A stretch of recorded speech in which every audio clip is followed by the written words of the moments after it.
Ngayong araw na to, bali magpuputol tayo ng kawayan dyan para gawin natin pinaka-poste.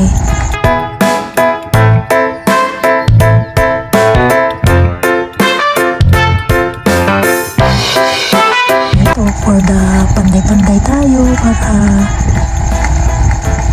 para magawa natin yung mga gusto natin sa ating garden.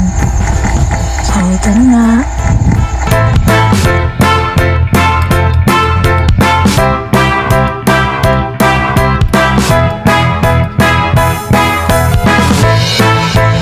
Maglalagari para mas madali siyang maputol.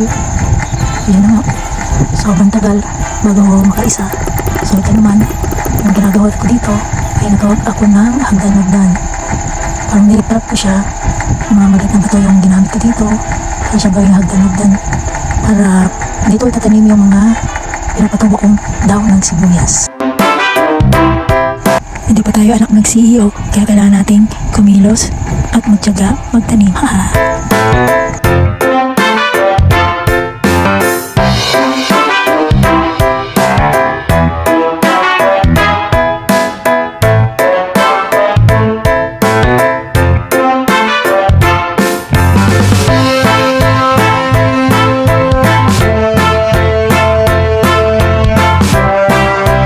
Sa kabila, so wala na tayong bato, kaya nilagay ko sa kabila ay kawayan na lang at yung manok na natin lupa.